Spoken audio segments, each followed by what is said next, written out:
Welcome to the Tactical Dent Tech Podcast. You are now part of a small underground movement of dent technicians from all over the world. We are on a mission to change our industry with innovation, intelligence, and skill. But because we don't rely on an insurance company to steer customers our way, we need to do things different. We need to do things smarter.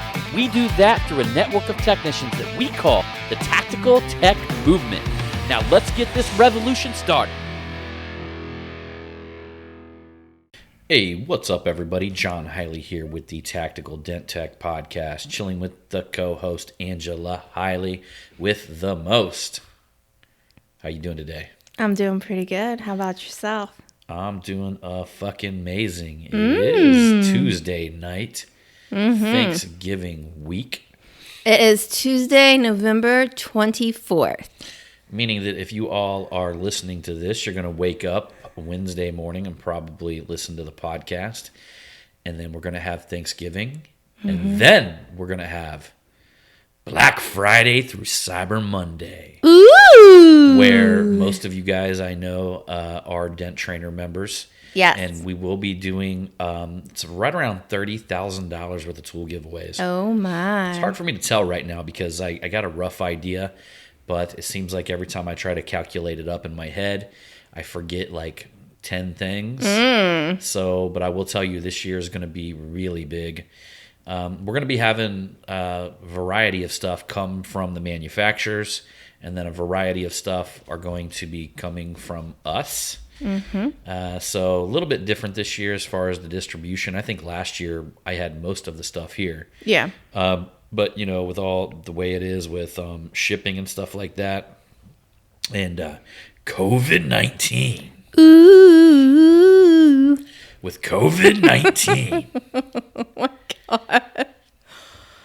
Oh, so, Jesus, take the wheel. Jesus, take the wheel. It takes longer to ship shit. Yes, it does. Yes, it does. Hey, but one of the cool things that we added to the giveaway this year that we hadn't had in years past is a full-size Elimident light. Ooh. I've got 3 carbon fiber rods, 3 full-size carbon rods. Damn. I've got 1 mid-size carbon fiber rod. So we've got the Dent Stuff carbon fiber rod. We've got the Carbon Tech carbon fiber rod. We've got the carbon fiber rod from Power PDR box. Damn. And then we've also got a Dead on Dent smaller carbon fiber rod. Wow. Yeah. And to top it off, we got 2 Power PDR boxes, maybe 3. So they told us that if they sell a certain amount, and I know what that hidden number is. So if they sell a certain amount, because they're running a sale that's like, it's like around $1,500 for one of the new Power PDR boxes. And if you guys haven't seen the new Power PDR box, or you haven't had a chance to check it out, it's like 10 pounds lighter than the previous box. Yeah. I might be over-exaggerating, but the previous box felt heavy as fuck. I mean, it felt heavy to carry around. This one, I was doing a video recently showing where I was taking my index finger and curling it, like with one finger, literally curling the whole unit. Wow. So it's super light. You know what, smaller. though? I honestly think that, like, this year with all the shit that has gone on, there's going to be some amazing deals out there. I'm not just talking, like, just in the PDR industry. I'm talking about, like, you know, with clothing or appliances and all that kind of, like, I think people are going to be able to get, like, a really good, like, a better deal than what they had, than what was going on last year. Shit. Speaking of clothing, Crystal from Push Metal, she's doing a really big discount. She's doing 33% off, so you better jump over there. I think it's... jump on it. I'm pretty sure she opened up the checkout. Either she opened it up today or she's opening it up tomorrow. But yeah, that's 33% off Push Metal gear. We're going to be doing some gift cards as well that we're going to be giving away this year in the... on the giveaways. Same deal. It's going to start Friday. We have already did a few share giveaways just to get the word out. Are you going to torture them? On the Dent Trainer page. Are you going to do What, you talking about the last comment wins? Yeah. Well, that's just a tradition.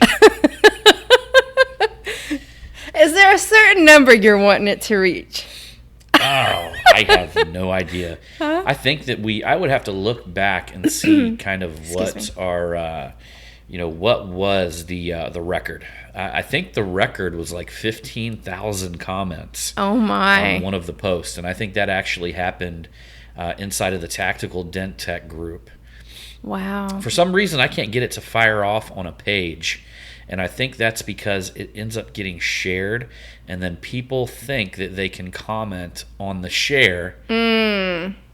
But it doesn't work that way. You got to comment on the actual post. I think you should go for like 25,000. You know what, though? I'm going to do some of them. I might go for the shortest one ever. Oh. Where I might try to call one in like an hour. Or maybe I'll call one, like wake up and call one in the middle of the night like I did last year. But there was one year, wasn't it like a family or something? They would take turns. Yeah, I think I actually forgot about one year. Yeah, I was like, just totally forgot about it. Just kept going. Just kept going on. And then, we're getting ready to do like the grand finale giveaway. Yeah. And I'm like, oh shit. Mm-hmm. I'm like, hold on, didn't I have one of them? I'm like, holy fuck. I think it went on for like 2 days solid. Did you stop it? Yeah. Oh. Yeah, we did the giveaway. Yeah. But what else is today, though? The 24th. Oh, yeah. Today is our wedding anniversary, but yesterday was my birthday. Yes. Which I'm going to recommend that you always marry somebody the day after your birthday, because then you'll never forget your wedding anniversary. Yes. Actually, I had that planned for us, but here I was the one that was being more forgetful than you. I was being more forgetful on your birthday. I would get the two mixed up. I thought we were married on the 23rd, and then your birthday was on the 24th. Yeah. So I got those two like mixed up and whatnot. Well, how many of you guys think Trump's gonna come back and drain that swamp? Oh my God! Please, I don't want to talk about this anymore. Why are you bringing this shit up for? Oh dear Lord, I'm telling you right now, Trump's out there just setting them up for this win. Oh my God! Here we go. We're fighting them right now. We're gonna take over. We're gonna win. It's so funny. The wife came to me the other day and she was like, it's like Trump has created a cult. Yeah. And I was like, well, you're damn right, and I'm a proud member.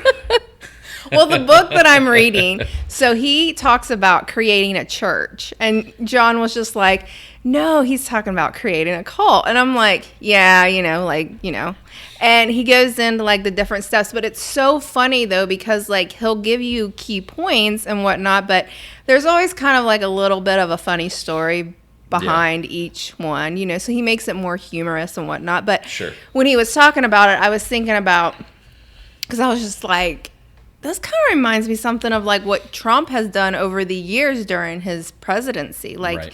He has put out a good purpose where a lot of people can resonate and whatnot. And, he's out there, I guess, fueling the fire or something. But, a lot of people have been able to, he's said a lot of things. He's done a lot of things to where people are now like, really following him. I can't even really remember, like, has there been any other president to where they've been this, what's the right word? Like, not fond. I mean, yeah, he had like a cult-like following is basically what you're saying. Yeah, meaning but like, that his followers were much more dedicated. Like there wasn't a lot of like really loosey-gooseys going, So, it was like either you loved him or you hated him. So you said the right word, which was dedicated. Yeah. Can you think of any other president that has had people that dedicated to them? I mean, not in my time. No, not in my time. No. No. Do you think maybe that's why maybe like other politicians are kind of jelly of him? Could be, but he actually, if I've read into a lot. I mean, there's a lot of dynamic when that guy was calling, the cult-like following a church. There is elements to creating a cult-like following. And what I want you guys to think about this is that the word cult comes from the word culture. Mm-hmm. it dawned on me that when I was in these higher level business meetings, and I'm talking to these people that have, make, whatever, tens of millions, if not hundreds of millions of dollars.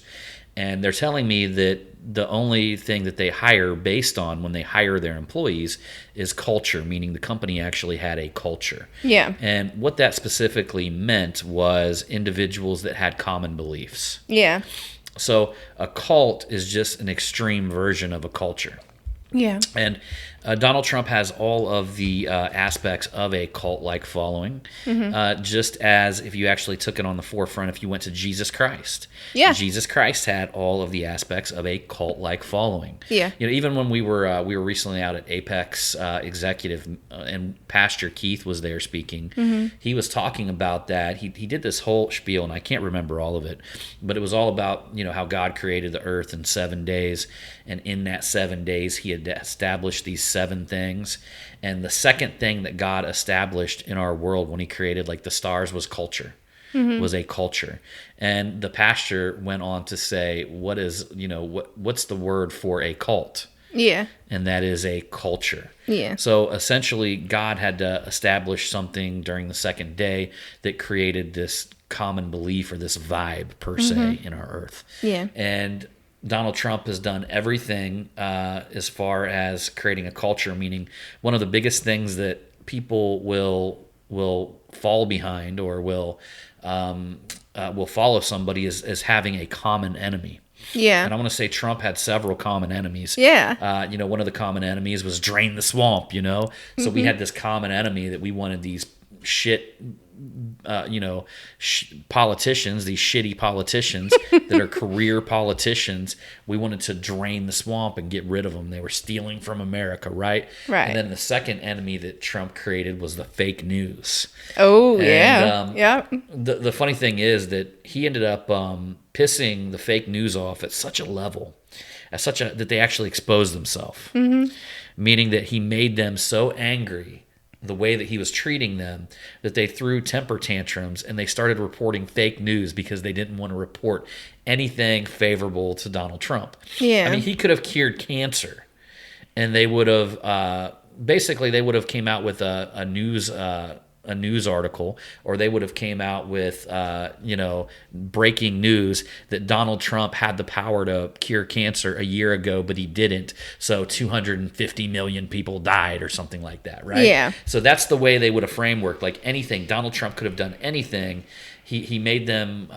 He literally made them a common enemy, and they knew that. And he could have done anything, and they would have. So essentially, it was like a self-fulfilling prophecy. Yeah. As he told them they were fake news, it made them so mad that they started reporting fake news at a level that we had never seen before.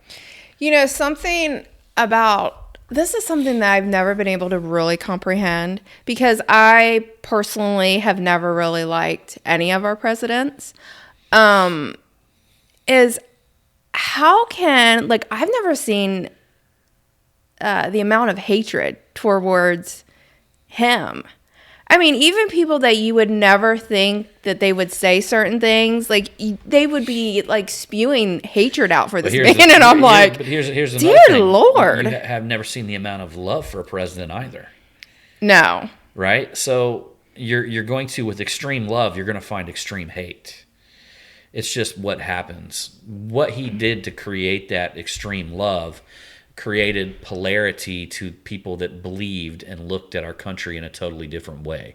That extreme love came from more along the lines of obviously a Republican base, and obviously a conservative base, and a business owner base, a law-abiding base. Yeah. And that extremely pissed off the opposite side of the spectrum, that are folks that are, liberal. But I know, but even people that you would never think that would feel like somebody that's a really good person, and then all of a sudden they're spewing out. Well, shit, he converted them to the cult of Trump, saying how much they hate, despise this man. You could just feel the hatred energy just spewing off of them, and I'm like, what the fuck is wrong with you? I'm like, he's just the president. I think that we've seen that with Obama as well.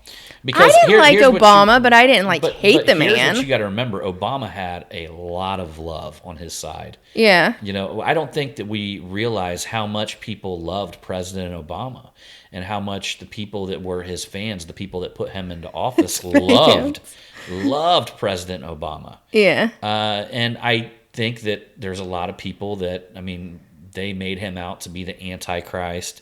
They made him out to be a lot of different things, and you know, whatever. We all got our political, we all got our own political agenda, and I could sit here and tell you mine, but I'm going to refrain from doing that because I'll just be regurgitating a bunch of bullshit that you've already heard. Yeah. And the truth of the matter is, my perspective is going to be skewed based on my common beliefs, and because of that, I'll just save you that whole garbage that. You know, but I guess I just never understood the amount of hatred. I mean, even when George W. Bush was president, I didn't like him. I didn't care for him at all, but I didn't hate the man. Yeah.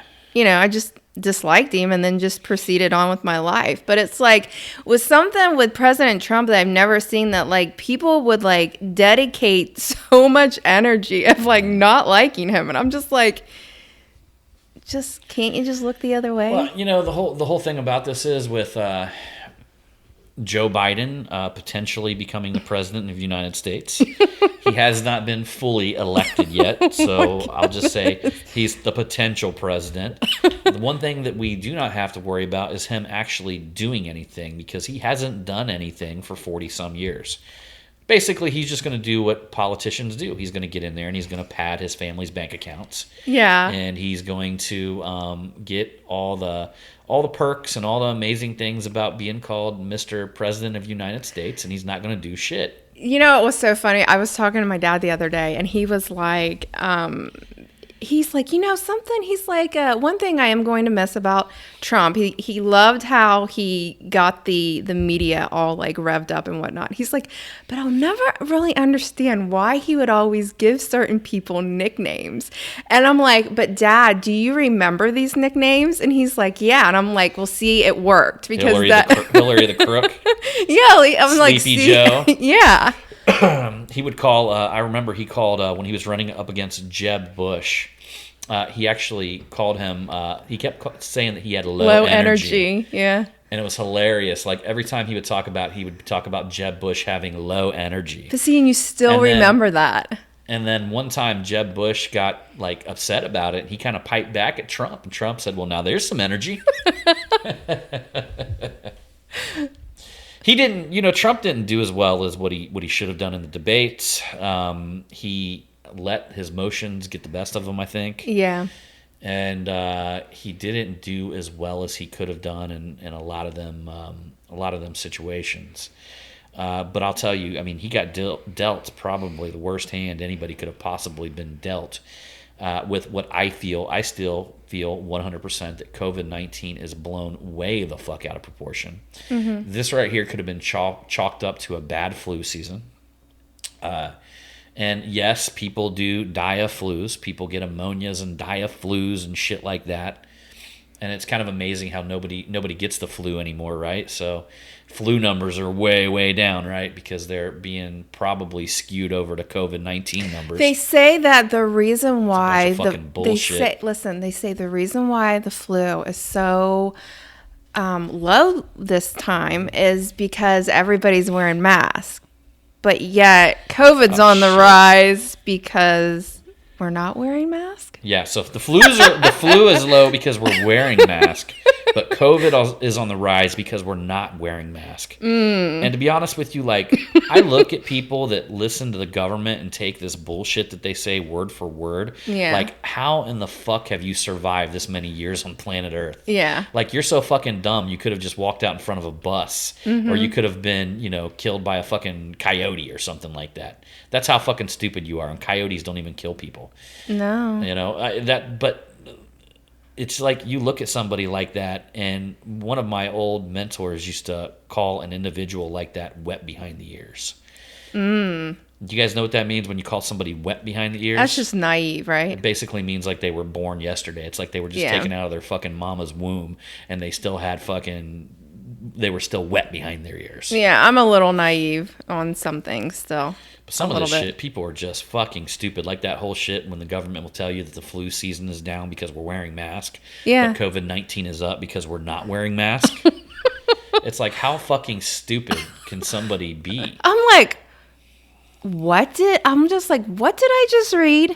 And I'm just like, that just totally, like, contradicts itself.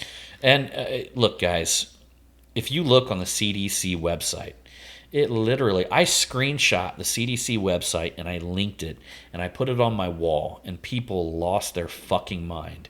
And what it said on the CDC website is that COVID-19 test can read a false positive from the common cold because the common cold is a coronavirus. Yes. So how many of these fucking people that think that they've gotten COVID-19 have just gotten a fucking cold? Listen, there's some people that I know that have tested negative for COVID-19 and they're mad. They're upset because they feel like they have it, so it should have been positive. And the whole and the whole bullshit. What is going on with this world? And the whole bullshit about how you can't smell or you can't taste anything. How many times have you guys, think about your entire life, how many times every time you've had a fucking cold, you cannot smell or taste anything? Yeah, and it sucks. Every time you've had a cold, you cannot. I remember trying to drink chicken noodle soup, and all it tastes is like warm fucking water. I know, and they're trying to You eat that can't taste delicious anything when you have a cold. Ice cream. So and people you are can't so taste fucking stupid that they're convinced they can't like reach back in their memory bank and figure out that, wow, every time I've had a cold, I can't taste anything or smell anything. Mm-hmm. I think that this is going to go down as one of the most fucking elaborate scams that we've ever seen in all of history. I'll say so. I'm still 100%, guys. It's the fucking scamdemic. And what kind of country is a bunch of fucking pussies that walk around scared of a fucking cold? That brings up like another thing. So there was this big thing going on, and Candace Owens talked about it. It was this one guy. I don't even know who the fuck he was, but he was modeling some dresses. And he was saying that you can wear a dress and be masculine at the same time. Yeah, I don't think this guy was gay. If you're a fucking masculine gay dude. But I don't even think a masculine gay dude would even wear a dress. I don't know. No. Masculine gay dudes are still pretty feminine. But I don't think they would wear They got a like their dress. feminine laugh thing. Well, it turned into this big like debacle thing. And I even asked John, I said, you're a very masculine man. I mean, you are. Trust me. You got some gross, yucky, manly habits. And I'm fucking good with that. And I asked him, I'm like, would you... he would put on a dress for me to make me giggle, for a laugh, and then be all goofing around and stuff like that. But I ain't never done that. But you put on that dinosaur sweater for me, remember? It's not a dress. Oh, that's right. I wanted you to put on a kilt, and you won't do it for me. You won't even wear a kilt. And I'm like, hell no. Oh, I'm like, you would look so good in a kilt because you have these amazing calves. But back to it, I asked him, I was like... That's a pair of Dent Guy cargo shorts. I was Camo from Kohl's. But stretchy I was ones. like, would you wear a dress? And you said no. And I said, do you feel that if a man wore a dress, if that was very masculine? And you said, I feel if a man's wearing a dress, he probably should be getting butt fucked. okie dokie. So anyways. But I hope you guys weren't eating your Chick-fil-A biscuit. You ate Chick-fil-A biscuits. But I anyways, had one of them this morning. Candace Owens, she was saying that like how she felt is she looked at it as like Hollywood and the media and all that are trying to soften men. They're trying to make you guys softer. So are they trying to make men more softer and then women more like manly in some ways? We've talked about this on earlier podcasts. I'm really surprised you don't remember. But this started back in the 50s and the 60s. So this is not something that is new. It's not something that like happened yesterday. Yeah, like, but do you feel all of a sudden, you know what I mean? It's not something that just happened know, like but what I'm fucking saying- a week ago. No, or but this do you year. think men are getting more softer nowadays compared to how they Men used have to be? been since the 50s. But do you Go think it's look at- worse Go than look them? at some pictures of men back in the early 1900s. Is it worse? Of course it's worse. Yeah, it's going to get worse. What the hell are you talking about? I mean, that's what I was asking So you. you look back in the early 1900s, the way men used to look, the way men all had beards, and the way they took their pictures, and the way women look. Yeah. Women were very feminine, men were very manly. I'm sure there was some butt fucking Brady bunches going on out there in some fucking backwood barn or something like that. But most generally in public, men acted like fucking men, and women acted like women. And it showed in the culture. Mm-hmm. And it wasn't until in the 50s when Elvis started shaking his hips and started playing on the electrical devil's guitar. You like and it You started like to causing shake your people to hips. dance. And next thing you know, men just started dancing until their hair grew long. And the 70s came along, and But men I don't think started. dancing's like making men soft. I'm just joking with that. Oh, okay. So men started growing their hair longer, started hugging trees and shit like that in the woods. Women started burning their bras, liberating themselves from the sweeper, and women started going into feminist type activity where they're acting more like men. Men are acting more like women. So this way the two actually became a blend or a hybrid. And I've talked about this on some of the podcasts because the truth of the matter is there are feminine aspects. If you want to sit here and say that you're just pure masculine or pure feminine or whatever, that's not the truth. Everybody is either more masculine or more feminine. I mean, if you're a man right now and you're in your car driving around to work or doing whatever you're doing, maybe you took the day off today and you smell your shirt and you've got cologne on, then you've been a little bit feminized. You're wearing cologne. We're past the point where we can just club a bitch over the head and drag them into the bush. It doesn't matter what we look like, what we smell like. I can't believe you just said that. But seriously, that's pure masculine. Yeah, that is true. That's like caveman, pure masculine. And then you go all the way to now today, everything has become blended. Mm-hmm. And it's to the point where it continues to blend. I hope that it blends into, I look at it more along the lines of becoming like a superhuman, meaning that there are some amazing things in the feminine spectrum, like smelling good, being attractive, I guess, shaving your balls, however that looks to you. There's some good things, right? Shaving your balls. Hey, I'll shave my balls. I'm fine with that, right? So, and then there's some manscaping, right? Yeah. And then there's some good things in the females being manly, like my old lady over here out there mowing the grass. Taking the trash out. There we go. So, I think if you work it the right way, you'd be good to go. You just got to understand. You got to be aware. I think the key of all this shit is being aware. Like, I'm not confused about this shit. You know what I mean? Yeah, I know why I shaved my balls. I know why I want her to mow the grass. I mean, I'm not confused about these. Wait I'm a not in minute. conflict. So listen. So like me mowing the grass is because that way you wouldn't have to do it, but you Yes. would hire somebody to do it. But then I wouldn't be satisfied with the job that they did. So then in turn, I would end up mowing the grass again. But what's the whole purpose with shaving your balls then? What's the benefit of that? Do we really got to talk about the benefit of shaving my balls? Let me ask you something. Shut up. Would you rather have a pair of hairy Shut balls? up, John. No, we're not going there. Okay, so Shut up. all right, guys. So you guys know the Shut benefit up, of shaving John. them balls. Shut up. I kind of walked myself into that one. You walked yourself right into it. Right into it. Shut up. Please shut up. Why would you want to shave my balls? Ugh, you better watch it, mister. Hey, this is the most fucking honest podcast out there. I don't give a fuck.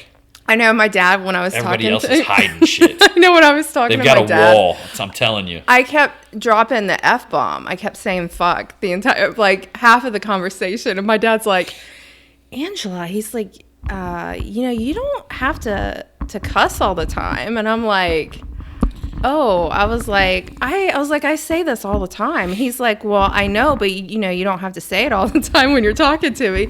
And I was like, you know what? Oh my God! You know what this reminds me of? What? You remember with James Franco? What's that movie? Not Him. Yeah, Not Love Him. that movie. Or Why Him? Why Him? I love that movie. Why Him? Like how when James Franco is saying, "Hey, motherfuckers," and the mom stops and says that he shouldn't be cussing in front of the kid. Yeah. And he's like, "Oh fuck, shit, you don't cuss?" And he's like, "Oh no, I cuss." Tell me what one of your favorite words are, and the kid says, "Double dicker." So you know what I'm calling your dad next time I see him. No, you're not. You are He's not. the double dicker. No. Your dad's not even gonna know what to say. No, you are so. I'm gonna slap your dad on the arm, and be like, "Hey, double dicker." No, you're not saying that to my dad. You know Oh I'm my going God. to now. He's my new double dicker. Oh, Jesus. You are not doing that. Any of you guys ever watched Harold and Kumar You are not. escape Guantanamo You Bay? didn't even let me finish what. Remember the whole purpose? I told my dad that the reason why I said that if you're around somebody that cusses a lot, I was like, then that means they're like more of a trustworthy person. That's actually been proven. Yeah. And when I told him that, he was like, oh, really?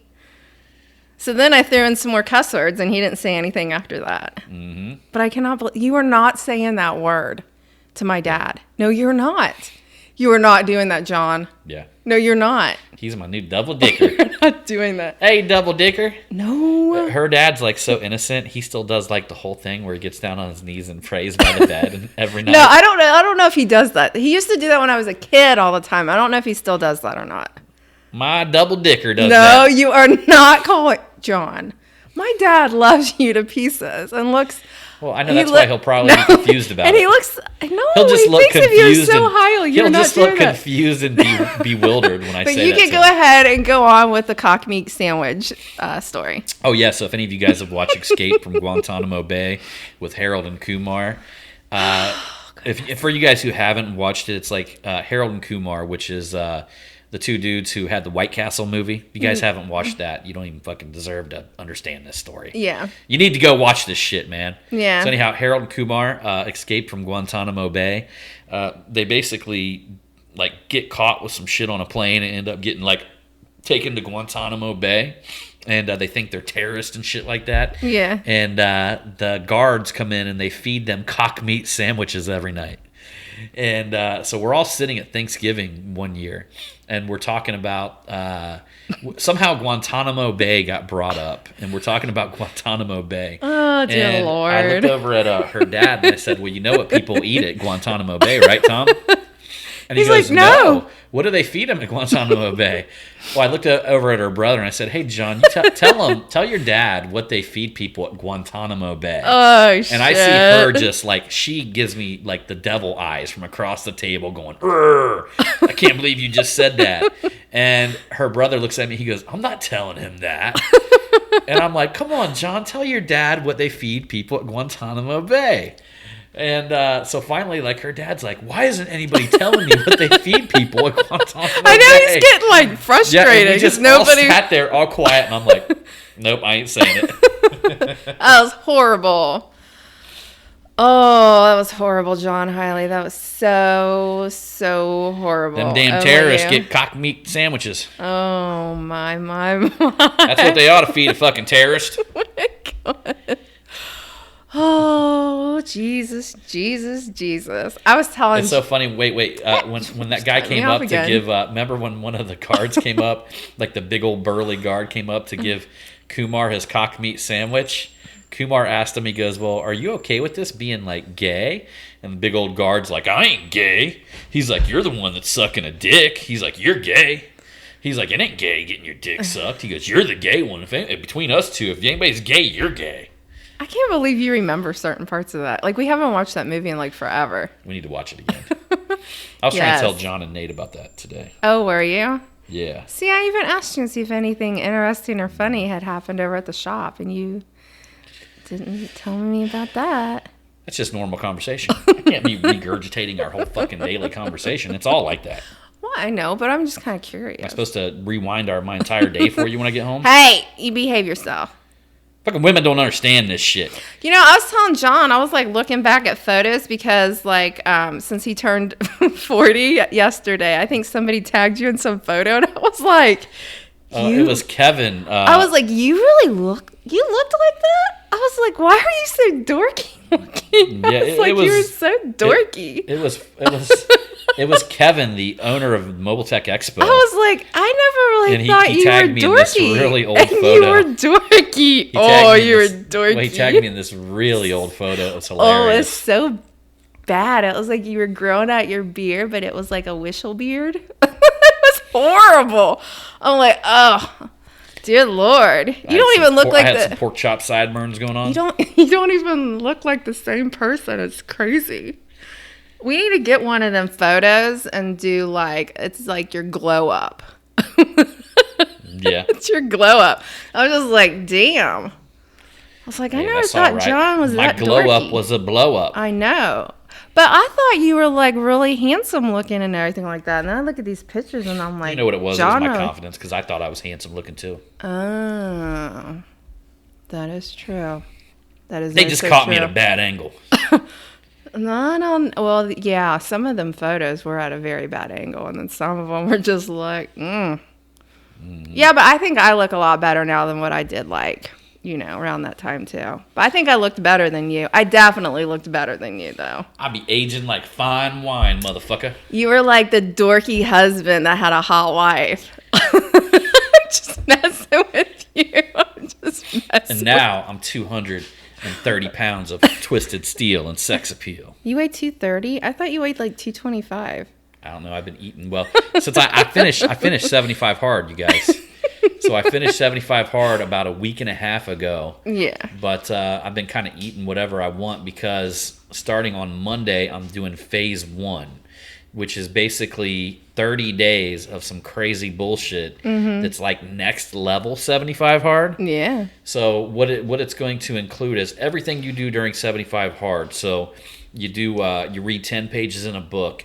You do 2 45-minute workouts per day. One of them's got to be done outside. You do. You got to take a picture every day. You also got to. There's a bunch of other little bullshit that you got to do on 75 hard. You got to stick to your diet. You can't have any cheat meals. You can't drink any alcohol, which is no problem for me. But then also to top it off on this one, you got to do like 7 most important tasks every day. Yeah. You've also got to do a 5-minute ice cold shower. So you guys know that I was doing the ice cold showers before.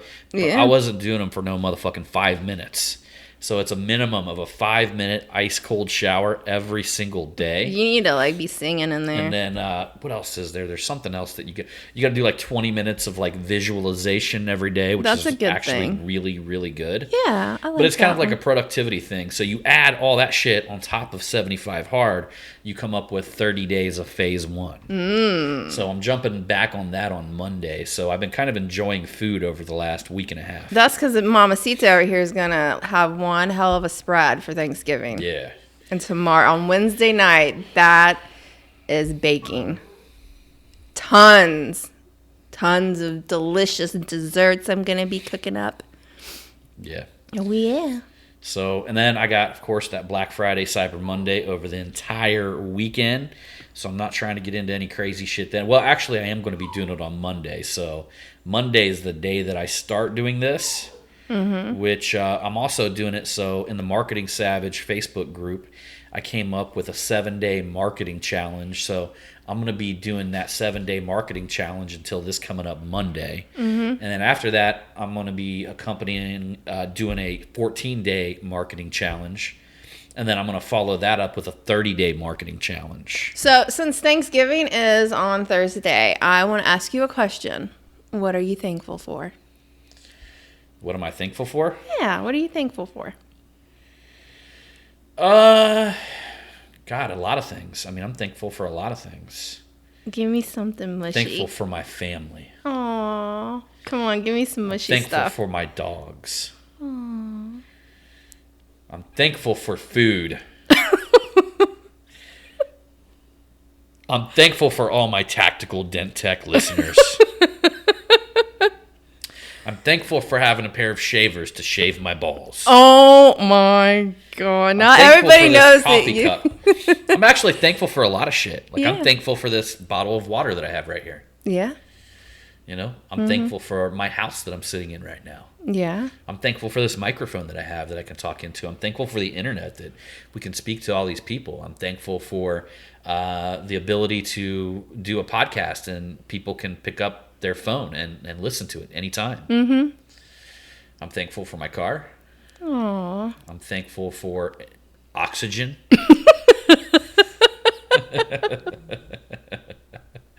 I'm thankful for heat. It's great having heat in the house this time of year. Yeah. I'm also thankful for air conditioning whenever it's hot out. Yeah. Yep. That's some good I'm things. thankful for flowers because when I bring them home, it makes my wife happy. Babe, that's true. That is oh so true. Yes, ma'am. Thankful for a lot of things. Yeah. And I hope you guys are thankful for a lot of things as well. Because I will tell you, that's what you call getting into gratitude. The closer you are to gratitude, the more thankful you are for everything that you have, the closer that you come to the Creator and the one that gives us all of the things that we have. 'Cause Amen. He lives in gratitude. Or she or whoever. Yeah. I think I think God's a couple maybe. Before I thought God was just a female. And then I thought God was man, but then I thought Well, that's bullshit because then you don't know what restroom is to use. no, it's a couple. It's a man and a woman. Mm-hmm. Who knows? One day we'll know when we pass on. So anyhow, you all, I'm going to bounce on out of here. Yeah. We're going to finish up this episode of the Tactical Dent Tech Podcast. Appreciate each and every one of you. Y'all who want to get in on the giveaway, head on over to denttrainer.com or you can head on over to pdrblackfriday.com. Ooh. And you can click the button and become a member. Now, we are doing something where quarterly members get 1 ticket into the giveaway, 6-month members get 2 tickets, and yearly members get 4 tickets. Ooh. But here's the deal. I think a 6-month member is like, or a quarterly member is $87 per quarter. A 6-month member is $167, and a yearly member is $279. I'm pretty sure. Oh wow. It's almost like the golden ticket off of Willy Wonka and the Chocolate Factory. You know, the magic ticket. It would be like a golden fucking ticket to win some of these tools that we're giving away. I know. Lots of big shit, guys. Lots of great stuff. And, hey, it's a lot of fun, too. So It is. a lot of fun. A lot of the giveaways are going to be done on the Dent Trainer Facebook page. And then we're also going to be parading around a bunch of different groups, probably definitely the Tactical Dent Tech group and then also the PDR Tool Time group. Ooh. So we're floating around both of them, doing some giveaways, getting people excited, having some fun. Yes, we all need some fun. I think this is going to be... I'm trying to get John to dress up, but he's not really down for this. See, I wanted to dress him up like Santa Claus and then Jonathan and Nathan up as elves. But for some reason, they're just not like wanting to participate in this like this. Nope, fuck it. All right, everybody. We'll see you on the next one. Holla!